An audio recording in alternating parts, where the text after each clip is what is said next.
और बीजेपी अगले 3 महीनों में उत्तराखंड के भीतर किस तरह से और खुद को मजबूत करेगी, इसकी पिच बीजेपी ने अपनी 2 दिनों की कार्यसमिति की बैठक में तैयार कर ली है।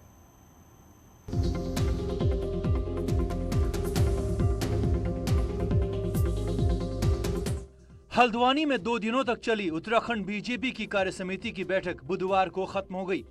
खास बात यह है कि इस कार्यसमिति में प्रदेश के सभी दिग्गज नेताओं ने शिरकत की और कार्यकर्ताओं के लिए संगठन की मजबूती का टारगेट सेट कर दिया, ताकि पहले निकाय, फिर पंचायत और फिर लोकसभा चुनाव में कमल खिलाया जा सके। हमने आने वाले समय के सारे कार्यक्रम अपने कार्यकर्ताओं को दिए हैं, जिसमें मंडल की 252 कार्य समिति है, 14 जिलों की कार्य समिति है, 9 जिलों का प्रशिक्षण है, हमारा प्रदेश का प्रशिक्षण है, विधायकों का प्रशिक्षण है। इन सबको भी हमने जुलाई में कार्यक्रम करने हैं। मोदी जी के सुशासन के, सेवा के, समर्पण के और गरीब कल्याण के 8 वर्ष, ऐतिहासिक 8 वर्ष पूरे हुए हैं। पूरे देश के अंदर उत्साह है, उमंग है और उत्तराखंड से तो उनका लगाव है, जुड़ाव है। इसलिए ये कार्य समिति उनको बधाई देने के लिए 2 दिनों की इस कार्य समिति में खासतौर पर पीएम मोदी की 8 साल की सरकार का धन्यवाद किया गया। साथ ही 2024 में होने वाले लोकसभा चुनावों को 93% वोट हासिल कर जीतने का लक्ष्य भी तय किया गया। विधायकों को, सांसदों को, हम लोगों को हमारा मिशन ये है कि आने वाले 5 साल में हर यहाँ के हमने जो वादे किए वो पूरे हों और लोकसभा की सीट हम जीते ही नहीं। अब जो लक्ष्य बन गया है 93% वोट का, ये हम प्रयास करेंगे कि लोकसभा में भी उम्मीदवारों को 93% वोट मिले। 45 वोट हैं, सीटें हमें मिली हैं और पुष्कर धामी ने एक परचम लहराया है।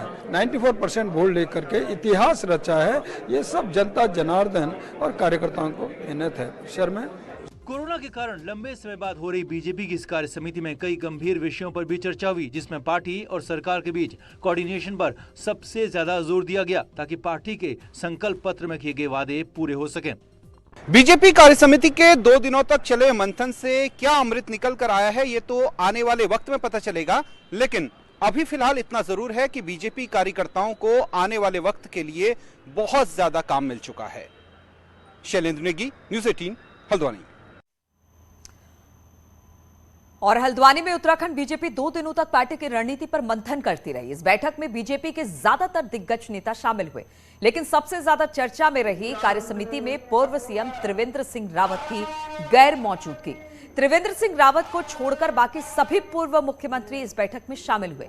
ऐसे में त्रिवेंद्र सिंह का 2 दिन तक चली बैठक में ना आना कई सवाल खड़े कर रहा है। हालांकि त्रिवेंद्र की गैर मौजूदगी पर सवाल पूछने पर बीजेपी के नेता तरह तरह के तर्क देते दिखाई दिए।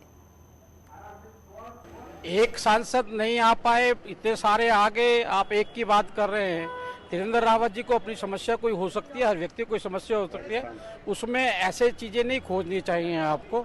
हमारा परिवार एक परिवार है, सेवा के लिए हम आए, देश के लिए है, राष्ट्र के लिए आए। नहीं, कभी कभी कई कार्यकर्ता नहीं आ पाते हैं, अपने व्यक्तिगत कारण होते हैं। शामिल नहीं होने का मतलब कुछ भी नहीं होता ऐसा। कभी हम ही नहीं हो पाते हैं, कार्यक्रमों में व्यस्तता भी रहती है, कभी स्वास्थ्य खराब रहता, कभी कार्यक्रम होते हैं, निर्धारित प्रोग्राम हो जाते हैं और मजबूरियां हो जाती हैं कि कभी कभी कोई नहीं आ पाता है, तो उसमें कहीं उसको अन्यथा नहीं लेना चाहिए।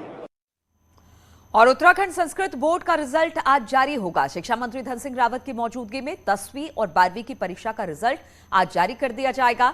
1546 छात्रों ने संस्कृत बोर्ड की परीक्षा दी है। दोपहर 3 बजे एक साथ संस्कृत बोर्ड में 10वीं और 12वीं परीक्षा का रिजल्ट जारी किया जाएगा। तो 10वीं और 12वीं की परीक्षा का रिजल्ट आज जारी किया जाएगा। संस्कृत बोर्ड का रिजल्ट होगा। इस मौके पर शिक्षा मंत्री धन सिंह रावत भी मौजूद रहने वाले हैं। खास तौर पर बताया जा रहा है कि 3 बजे के आसपास ये रिजल्ट जारी होगा, जिसका इंतजार छात्रों को भी है। बातचीत करने के लिए भारती हमारे साथ जुड़ गई है। भारतीय, संस्कृत बोर्ड की 10वीं और 12वीं की परीक्षा का रिजल्ट आने वाला है, कितने बजे तक आज छात्र अपना रिजल्ट देख सकते हैं? देखिए, दोपहर 3 बजे शिक्षा मंत्री धन सिंह रावत जो है, संस्कृत शिक्षा मंत्री धन सिंह रावत, वो बोर्ड का ये रिजल्ट जारी करेंगे और 10वीं और 12वीं का एक साथ ये रिजल्ट आज घोषित होने जा रहा है। इससे पहले हमने देखा था यूपी बोर्ड का रिजल्ट जो है वो घोषित हुआ और अब संस्कृत शिक्षा बोर्ड का रिजल्ट भी घोषित होने जा रहा है। तो ये कहा जा सकता है कि स्टूडेंट्स का इंतजार खत्म होने जा रहा है। आज दोपहर 3 बजे संस्कृत शिक्षा बोर्ड का रिजल्ट। और भारतीय, सबसे बड़ी बात है कि पहली बार ऐसा देखा जा रहा है कि संस्कृत जो 10वीं और 12वीं जो परीक्षा हुई है उत्तराखंड संस्कृत बोर्ड का, उसका रिजल्ट इस तरह से सार्वजनिक, वो भी वहां पर शिक्षा मंत्री मौजूद रहेंगे? नहीं, ऐसा इससे पहले भी होता रहा है। पहले जो शिक्षा मंत्री हैं, संस्कृत शिक्षा मंत्री अरविंद पांडे, उन्होंने भी संस्कृत शिक्षा बोर्ड का रिजल्ट जो है वो जारी किया था। और इस बार नई सरकार है, नए संस्कृत शिक्षा मंत्री हैं धन सिंह रावत, तो वो बोर्ड का रिजल्ट जारी करने जा रहे हैं। ठीक है भारती, बहुत बहुत शुक्रिया आपका जानकारी देने के लिए।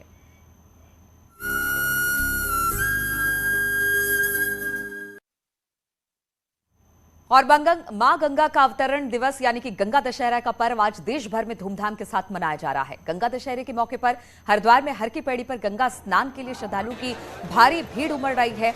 सुबह से श्रद्धालु की हर की पैड़ी पर पहुंचकर आस्था की डुबकी लगा रहे हैं। शाम तक लाखों संख्या में श्रद्धालु यहां पर पहुंचने का अनुमान जताया जा रहा है। प्रशासन की ओर से भी सुरक्षा व्यवस्था यहां पर चाक चौबंद की गई है। 500 से अधिक पुलिसकर्मी और अधिकारी सुरक्षा व्यवस्था में लगे हुए हैं।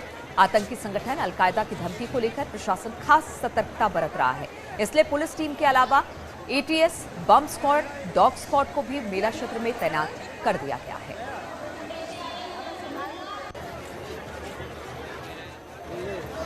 बड़ौदा से, गुजरात से आए, घूमने के लिए आए थे, पर अचानक ही हमको गंगा दशमी का मौका मिला स्नान करके। बहुत खुशी हुई, बहुत खुशी हुई। भाई बहन, पापा के घर से पापिया वगैरह हम बच्चे साथ में आए, बहुत आनंद आया।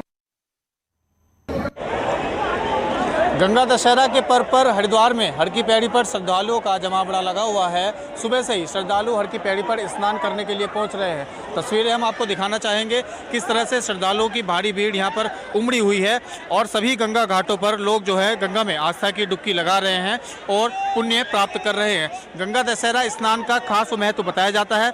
यूँ तो हरिद्वार में साल भर कई बड़े गंगा स्नान आते हैं, लेकिन गंगा दशहरा पर मां गंगा का अवतरण माना जाता है, इसलिए हरिद्वार में गंगा दशहरा के स्नान पर खासी भीड़ उमड़ी हुई है।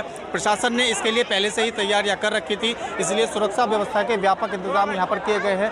कुल 500 से अधिक पुलिसकर्मी और अधिकारी सुरक्षा व्यवस्था में तैनात किए गए हैं। अभी हाल ही में एक आतंकी संगठन के द्वारा देश के कुछ स्थानों पर आतंकी घटनाएं करने को लेकर धमकी भी दी गई थी, उसके चलते प्रशासन पूरी तरह से मुस्तैद है और यहाँ मेला क्षेत्र की सभी गतिविधियों पर पूरी तरह से बम स्क्वाड, एटीएस और अन्य डॉग स्क्वाड आदि के माध्यम से पूरी तरह से यहाँ पर नज़र रखी जा रही है और चप्पे चप्पे पर पुलिस प्रशासन की नज़र यहाँ पर बनी हुई है। न्यूज़ 18 पुलकित शुक्ला, हरिद्वार। और गंगा दशहरे पर त्रिवेणी संगम में आस्था की डुबकी लग रही है। बड़ी तादाद में चारधाम यात्रा और तीर्थयात्री ऋषिकेश पहुंचकर संगम पर डुबकी लगा रहे हैं। हालत ये है कि ऋषिकेश के सभी गंगा घाट तीर्थयात्रियों और श्रद्धालुओं से भरे हुए हैं। वहीं जोशीमठ में आज के पावन दिन को गंगा दशहरा के रूप में मनाया जाता है और बद्रीनाथ धाम में सुबह से ही गंगा स्नान करने वाले भक्तों का तांता लगा हुआ है।